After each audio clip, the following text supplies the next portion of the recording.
Bonsoir à tous, il est 19h50. Bienvenue dans votre journal. Tout de suite, les titres de l'actualité de ce mercredi 7 juillet. Le Conseil des ministres réunit ce mercredi au plateau, plusieurs décisions prises, notamment la suspension du Conseil régional du Béquet. Le président haïtien Jovenel Moïse a été assassiné dans la nuit de mardi à mercredi par des hommes armés dans sa résidence privée. L'état de siège a été décrété dans le pays.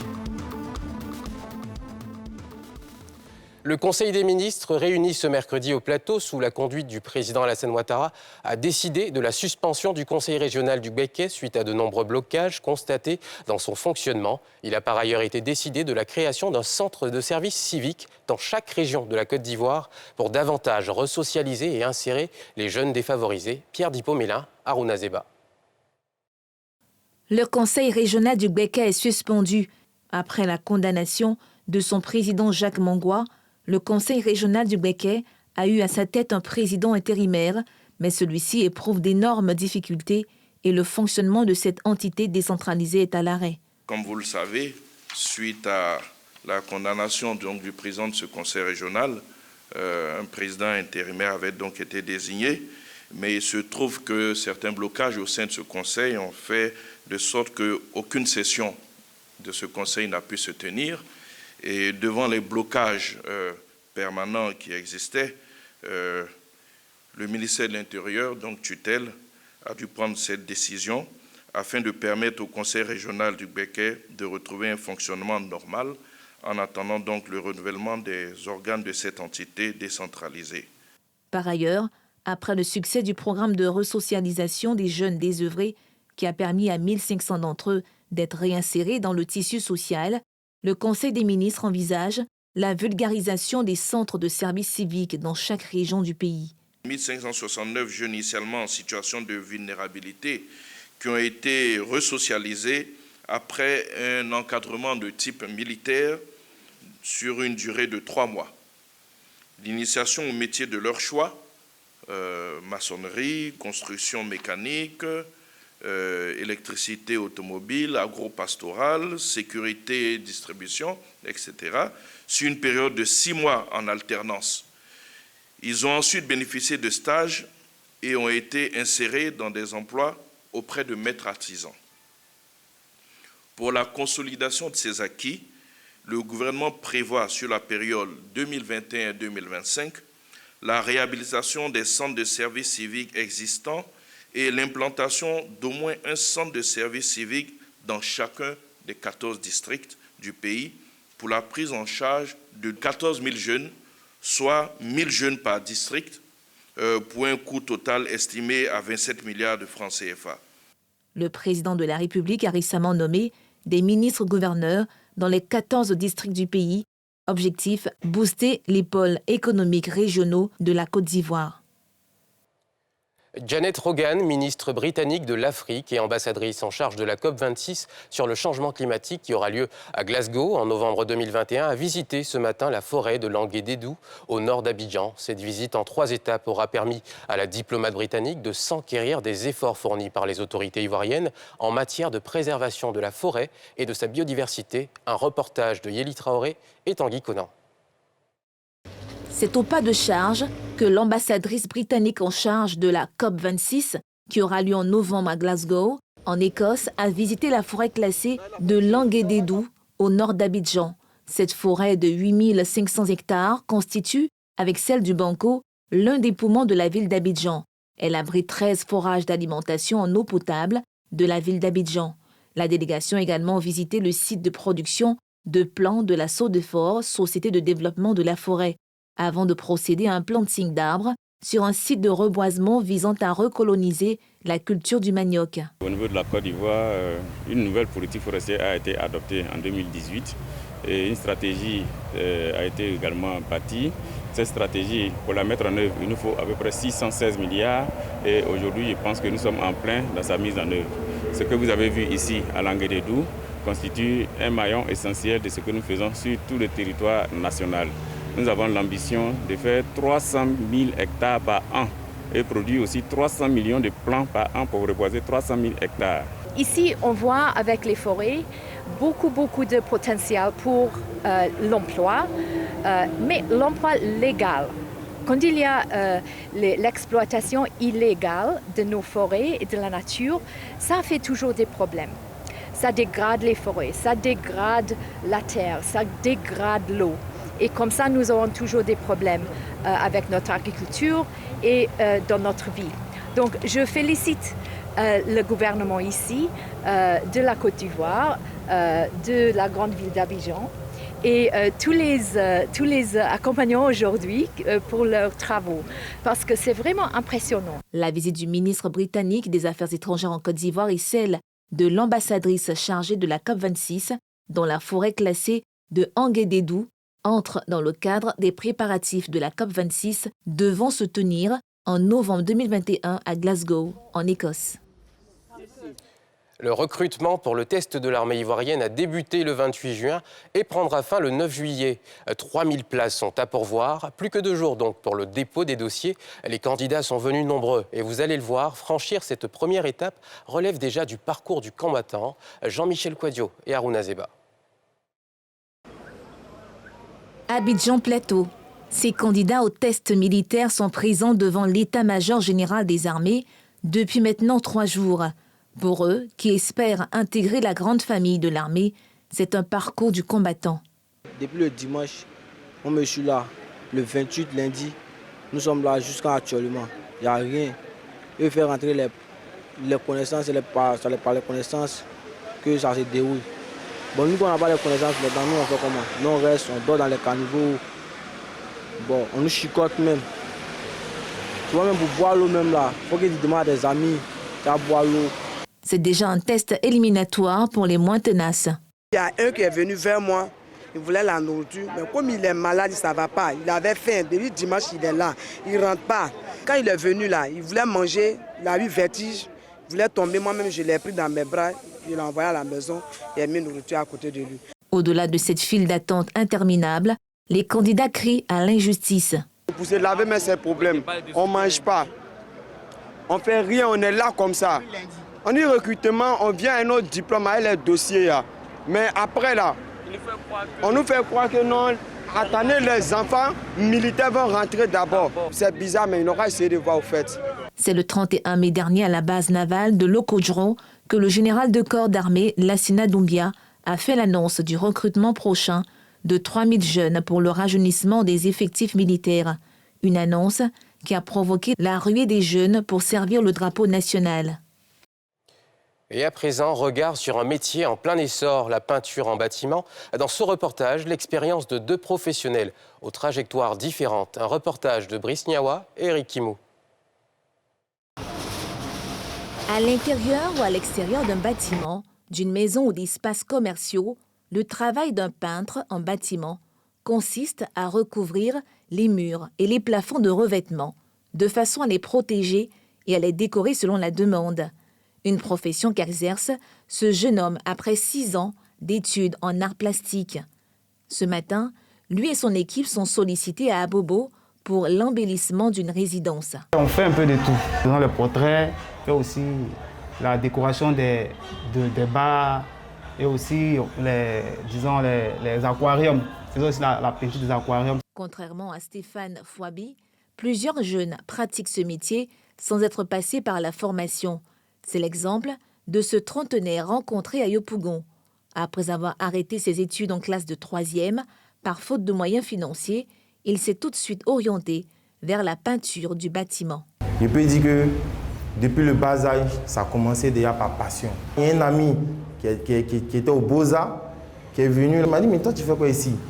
Viens, on va travailler ensemble, tout et tout. Donc, bon, c'était vraiment, je peux dire qu'il y a eu un coup de chance pour moi. Je travaillais, j'apprenais avec lui, et puis c'est parti comme ça jusqu'aujourd'hui. Bien que chacun ait un parcours différent de l'autre, ces ouvriers, sans nous confier leur cachet, affirment tous que la peinture en bâtiment est un métier qui leur sourit. Au jour d'aujourd'hui, il faut dire que la peinture m'a apporté beaucoup. Voilà, aujourd'hui, j'arrive à payer, à prendre une maison et payer chaque fin du mois, vivre avec ma femme, avec mes enfants. Si je veux dire un peu mon chiffre d'affaires au niveau de la peinture, pour l'an 2020, j'ai fait un chiffre d'affaires qui part de 5 millions. Ça veut dire que nous-mêmes, actuellement, notre vision, c'est de plus concurrencer les Chinois. Parce qu'en termes de déco freestyle, c'est le premier actuellement. Un talent beaucoup plus sollicité pour son aspect esthétique et pour ses retombées économiques. Ça fait du bien à l'esprit parce qu'on trouve des couleurs voilà, qui font ressortir la joie dans la maison, voilà, la gaieté. Donc, ça contribue voilà, à l'équilibre mental d'une personne. J'apprécie beaucoup ce qu'il est en train de faire. C'est pour mettre les clients plus à l'aise, pour que le salon soit plus embelli, pour que ça soit attirant. Ça fait marcher aussi le business, quoi. Si le métier de peintre en bâtiment marche de plus en plus, il faut noter que c'est un secteur en proie à plusieurs difficultés. Je viens de finir comme ça un chantier pas loin d'ici où la dame, on a terminé le projet, mais elle n'a pas payé. Et jusqu'à présent, je la poursuis encore toujours pour mon argent. Si par exemple le client te dit de faire du rouge, comme ici par exemple, il fait du rouge Bordeaux, et puis le client va dire non, ah mais le rouge Bordeaux là tu trouves pas ça trop fort, est-ce que c'est pas, pourtant c'était le choix du client. Bon là on fait comment? Je dois effacer et puis reprendre encore. Du coup moi, ça me fait perdre un peu de temps puisqu'il y a d'autres chantiers à aller gérer. Dernier ouvrier à intervenir sur un chantier de construction, le peintre en bâtiment conseille aussi les clients dans le choix de la décoration intérieure, un secteur pourvoyeur d'emplois qu'il faut organiser. Amateurs d'art ou simples curieux, le musée d'Abobo vous ouvre ses portes et vous invite à découvrir l'exposition Abidjan Street Act. L'exposition met en exergue plusieurs jeunes talents ivoiriens spécialistes de street art ou art de la rue. De la rue au musée, un concept expliqué par Salifia Lekwe et Fulgence Kissiedou.